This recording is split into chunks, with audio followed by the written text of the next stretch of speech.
The story begins by introducing us to our protagonist known as King Gray, contemplating his vast army atop his castle in a medieval world that blends combat skills and technology.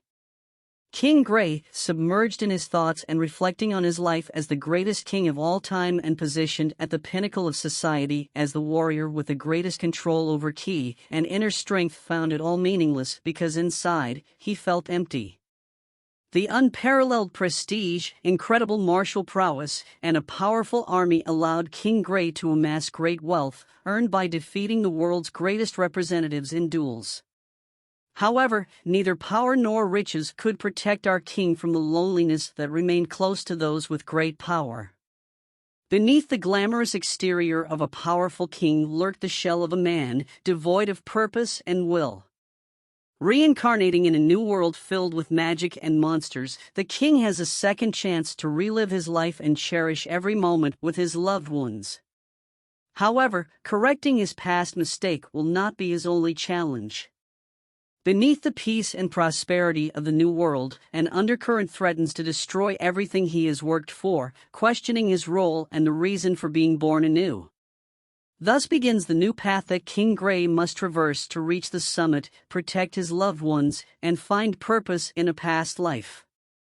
Join us to explore this incredible story for enthusiasts. If you want to receive more stories from the best manhwas, don't hesitate to like, click the notification bell, and share with all your friends to reach more people.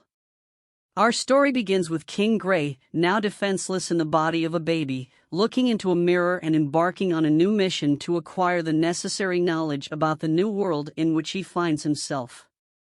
The king devised a plan and waited for nightfall to escape from his crib and infiltrate the library of his home. Upon arriving at the library, he finds a history book that reveals his home is located on the continent of Decathan, composed of 3 great kingdoms. Elnor, the kingdom of the elves, located deep within the forest. Darv, the immense underground realm, the home of the dwarves. Finally is Sapin, the human kingdom and the most populated region. Our protagonist understands that in this world, much like his previous kingdom, they share monarchical systems. However, instead of winning the position of king based on strength, power is transferred annually among these 3 kingdoms. He also discovers that, unlike his old world, technological knowledge in this reality is significantly lacking, mainly due to magic. In this world, where making fire, constructing large structures, and achieving significant medical advancements depends solely on magic, and there is no need for technological progress to meet these demands. Magic in this world is controlled through something called mana, which, unlike ki used in his previous world and present in everyone, can only be found in the air. In this reality, the control of mana is largely genetic, as it can only be wielded by 1 in 100 people. Mana can be used in various ways, but the most well-known are enhancement and conjuration. Enhancers can improve their bodies, gaining great strength, protection, and agility. Conjurers can manipulate the mana in the air, bending the environment to their will. The protagonist's mother was an anomaly. She was a deviator, a rare type of mage capable of casting healing and environmental restoration spells. According to the book the protagonist found in the library, mana awakening occurs at the beginning and end of adolescence. When mana awakens, it produces a similar sound to the creation of the ki core in his old world. The protagonist then wondered if it would be possible to awaken ki in this world. Using the knowledge from his previous life, he took the best posture to meditate and form a ki core. While a small light began to form at the center of the protagonist, he was interrupted by his mother's necessity to change his diapers. The resigned King Gray allowed his mother to take care of him, knowing that in this world, he would be the only one capable of controlling 2 supernatural forces. 2 years have passed since his arrival into this world, and we see our protagonist watching his father train in the courtyard from the window. With his deep knowledge of combat, King Gray understands that his father not only possesses skills as an enhancer but is also an expert in fencing. Then King Gray wonders what kind of affinity he will have when he awakens his mana. This question made our protagonist restless, so he used all the charm of a baby to convince his mother to let him spend more time in the library because he wanted to use that time alone to develop his mana abilities as quickly as possible. King Gray has spent the last 2 years training his mana core, collecting thousands of tiny fragments in the center, feeling within himself that he is just one step away from forming the mana core. When the protagonist manages to form his first mana core, a massive explosion occurs in the family's home. Terrified, the parents scream in fear because their beloved son was still inside the house at the time of the explosion. The concerned father rushes to the house, lifting debris only to be surprised that his son was unharmed, levitating in the center of the destroyed library. They immediately realize that their son is special, having awakened his mana at the age of 5, an extraordinary feat for a child his age. So, the parents devise a training plan to prepare their son for the future, wanting to prevent people from taking advantage of his incredible talent. The mother, with a greater affinity for magical abilities, takes charge of teaching magical books and universal education. Meanwhile, the father, with a greater affinity for combat skills, takes charge of physical training and enhancement. After several weeks of training, the protagonist's father tells him that he is ready for his first fencing lesson. Confident in his fencing skills, the father faces his son with a tree branch. With little effort, the father manages to block all of his young son's attacks. However, the furious protagonist, unable to land a blow, uses his past combat knowledge and ki to balance his wooden sword, delivering an incredible strike that splits the father's weapon in half, surprising him in the process. With the new mana knowledge taught by his mother, our protagonist understands that mana is classified into levels of purity. Due to blood and some impurities, the mana core starts out black, and as these impurities are cleansed, the core becomes purer. There are 6 levels that determine the purity level of mana, with 3 different shades of clarity within each level. The purer and clearer the core, the greater the individual's mana power. As night falls during the family dinner, the father suggests that the protagonist already has incredible potential in both conjuration and enhancement, and it's time to find a suitable tutor for him. Initially reluctant to be separated from her son, the mother suggests that the whole family goes to the royal capital to find a suitable tutor. This decision sets them on a journey to the royal capital that will last 3 weeks. The following morning, as they prepare their luggage to start the journey, a group of the protagonist's father's old combat companions appears. They were his father's former battle comrades. As the father introduces his old combat companions, the protagonist analyzes that the companions have various skills.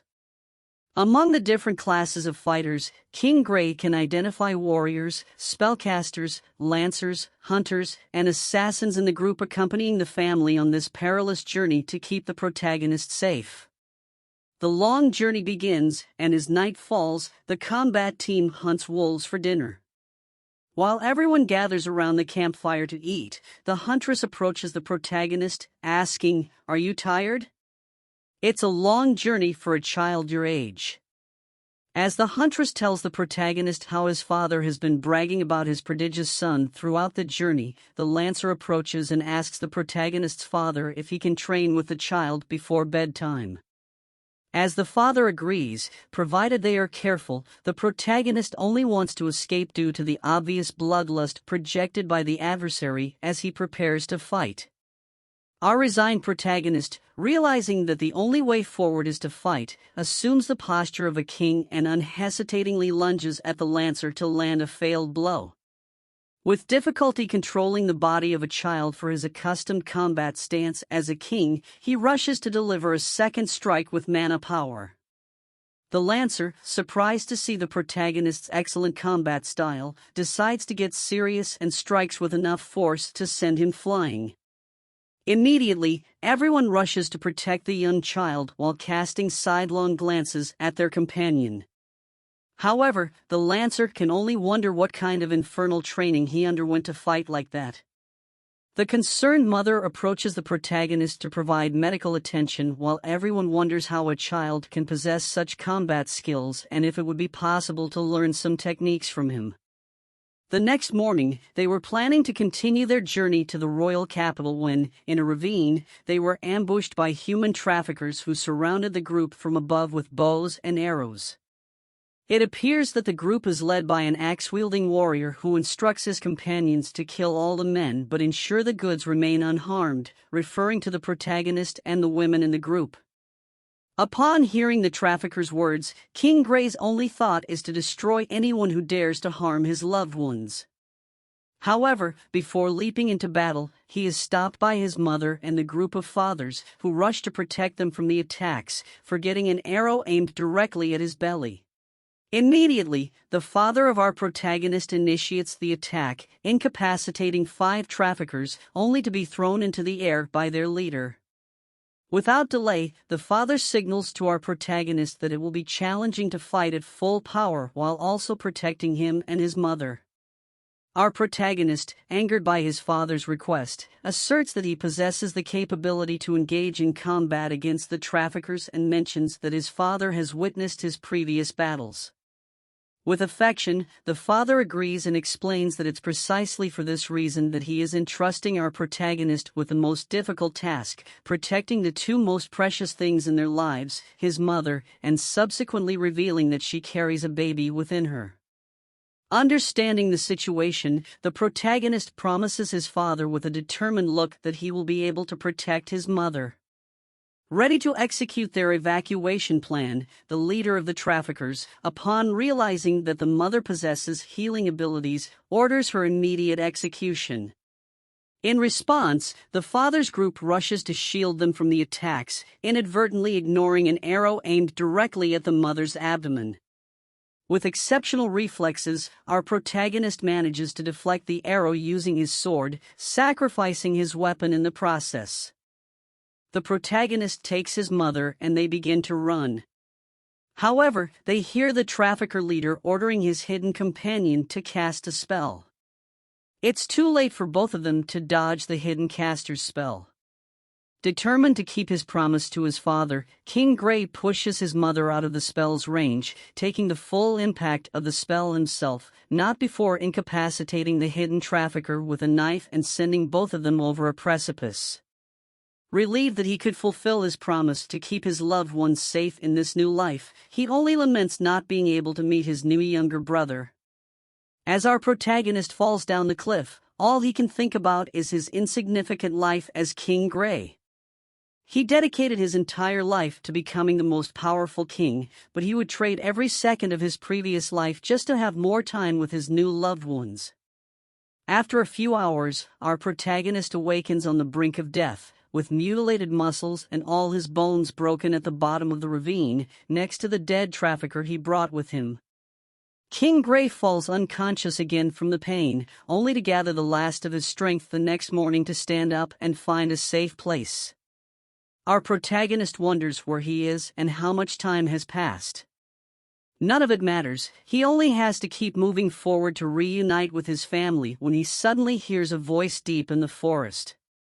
Terrified, our protagonist hides to check if the trafficker who fell with him is still alive.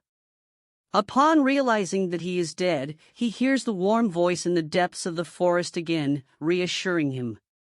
King Gray immediately assumes a defensive posture, preparing for any eventuality.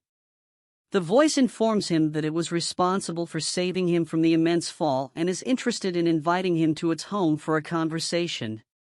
With a powerful spell, the mysterious voice indicates the path to our protagonist and recommends moving while it is still safe during the day.